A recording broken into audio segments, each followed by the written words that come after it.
We've also been told that, the NCAA is about to start an audit of all the airlines. We saw immediately after Associated went down, Dana lost its license. Initially, we were told it was going to be temporarily, has to stop its flight operations for an audit. And then subsequently, we understand that the license has been withdrawn. And then now we've been told that all the other airlines are now going through an audit as well.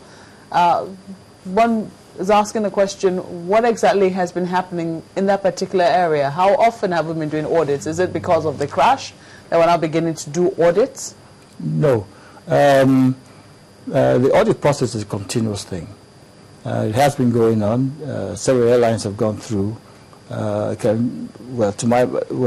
I can remember right, there are one or two airlines that just completed theirs about last week. And which airlines are those? Well, without saying specifically, let me just leave it that way for now. And it's an airline that's involved with the oil industry, so they have completed their recertification process, and all the other airlines are going through that same recertification process.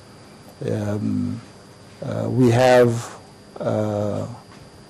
an audit from the world body, International Civil Aviation Organization, sometime next year. I think it's first quarter or first half of next year. And we have to prepare for that, because that is one of the things they're going to be looking at airlines, have they been recertified? Because your certification, the AOC has a timeline. Mm-hmm. It has a timeline of 2.5 to 3 years. What happens before you get a renewal? In other words, you have to go through an audit before you get a renewal. So that's what they're all going through at the moment, and it's ongoing. It didn't start yesterday. It started about a year and a half ago. Why did Dana lose its license? I don't think they've lost their license. I think it'll be wrong to say that. I think what's happening is that the license has been suspended pending when they can prove safety, better safety outlook that the CAA wants to see. One of the things that the CAA is actually thinking about doing also is categorize airlines into low risk and high risk. There will be parameters for that, of course, and once that is established, then it becomes easy for the authority to say, look, yes, let me suspend his license until so-and-so has happened. I don't think it's anything more than that. It's not anything to do with anything else that anybody may be thinking about. Most of the people have flagged concerns about, the operations, or is it the processes, especially with Dana? Because, mm-hmm. After we saw the crash last year, yes. We saw that the license was suspended almost immediately. Yes. Shortly after, the license was granted them back. Mm-hmm. We're told that is not the process internationally, that it's not because a plane crashes, we haven't finished the investigation. You can't just take the license of an airline away simply because one of its, flight crashed. We asked the Ministry of Aviation if they had made a mistake in that particular regard. They said they hadn't made any mistake and they just followed international best practices. Mm-hmm. Yet, a year after, less than 2 years after, we're saying the license being suspended again. And a host of people are saying, are we sure we truly followed the processes we should have the very first instance? That why is it now withdrawing their license again, or is it suspending their license again? It does raise some question marks there that doesn't engender confidence. Yeah, it may seem that way. I think the reason why Dana's license was initially suspended was because they operate only one type of aircraft, and that was the aircraft that crashed. And investigations had to be done to see about the other aircraft that they have of the same type. In achieving that, the authority keeps a watchful eye on the operation very critically. It becomes even more critical than an airline that hasn't crashed and killed people. So I would say, in doing that, the authority is being very careful, right, in making sure that certain things are complied with before they now continue to fly. And when we're talking about compliance, is an everyday compliance, is not anything engraved in stone that after you've done this, then we don't need to look at you again. You have to continue to look at them, look at their operation, and see that they continue to operate safely. So you're saying that what happened to Dana is nothing out of the ordinary? I don't think it's anything out of the ordinary. Nobody has told me it's out of the ordinary, and I just see it as technical as possible.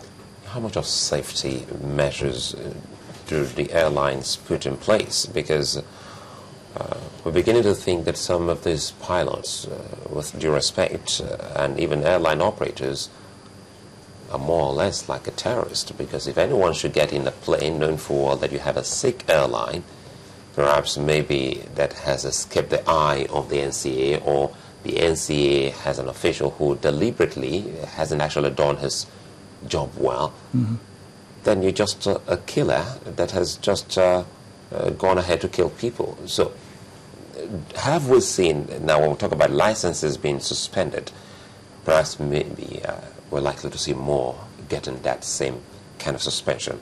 Does that mean that we haven't actually been watching these people on safety measures, on how they operate? As I said before, we're developing a safety team. This is like the special forces of aviation in Nigeria. A core group of the industry and the very experienced inspectors that we have within the organization, within the authority.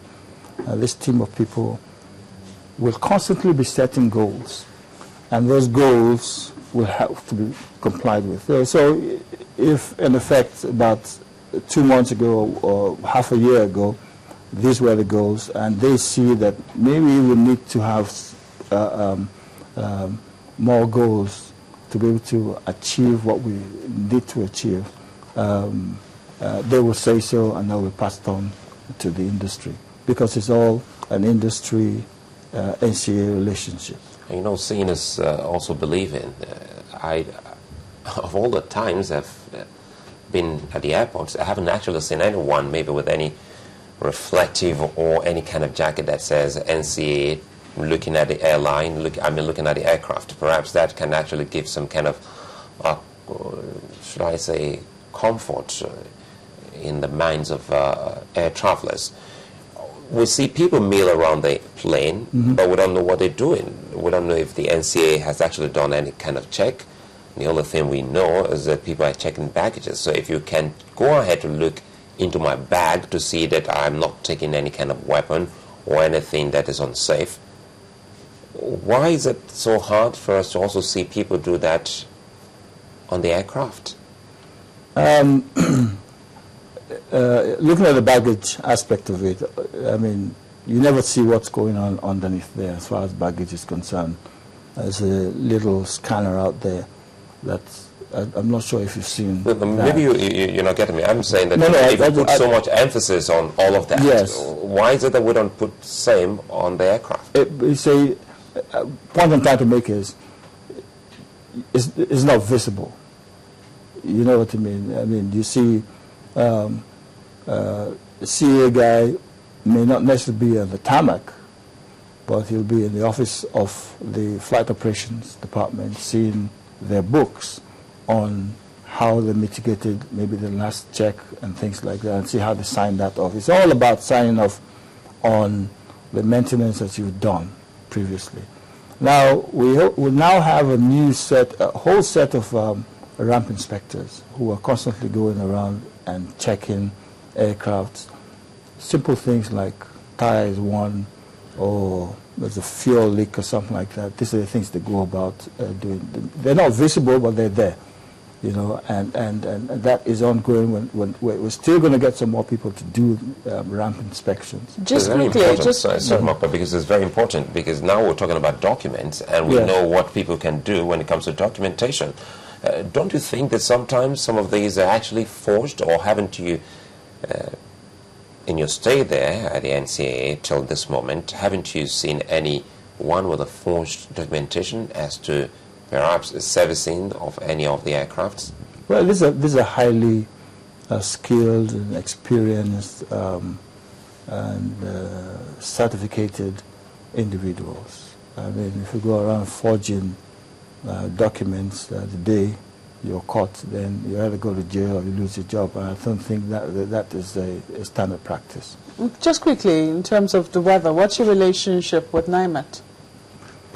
NIMET they have their own functionality. In other words, there's a little office that they have each airport where they disseminate the weather to your destination. Say, for example, you're going from Abuja to Port Harcourt. They will give you what the weather is in Port Harcourt. So you decide whether you want to take off at that time or wait for the weather to pass. Weather systems in Nigeria are pretty fast.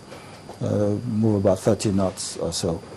So it might be wise for you to delay your flight about 30 minutes. By the time you get there, the weather's passed. And that's been going on now for about a year, right? NAMA has been doing a very good job. Sorry, NIMET has been doing a very good job about that. And most flights that I've been on, and I do go on a lot of flights, by the time we get to destination, you find out the weather is just passed or is around the area that's not close to the airport, and we make... in days when I was flying, it was blind. We used to arrive at stations and hold out there for about 1 hour before the weather passes, and we make approaches. But that has since stopped. Well, so you say it's better now? It's better now, yes. They can be better than this? Better than which one, sir? What we have in now. With NIMET? Because people would not generally. Okay, generally. Talk safety-wise, because people are more comfortable in international flights than local flights. Yes, and well, I think a lot needs to be done. A lot is being done behind the scenes that we don't know about, and I think we're on top of it. The situation is not lost. I think results are coming up as we speak. Well, we hope to have you back here in the studios, perhaps to talk about some of those results, and specifically also stay on air safety. Captain Dele Shashibon, Director of General Aviation NCA, many thanks for coming on Sunrise Daily. Thank you very much.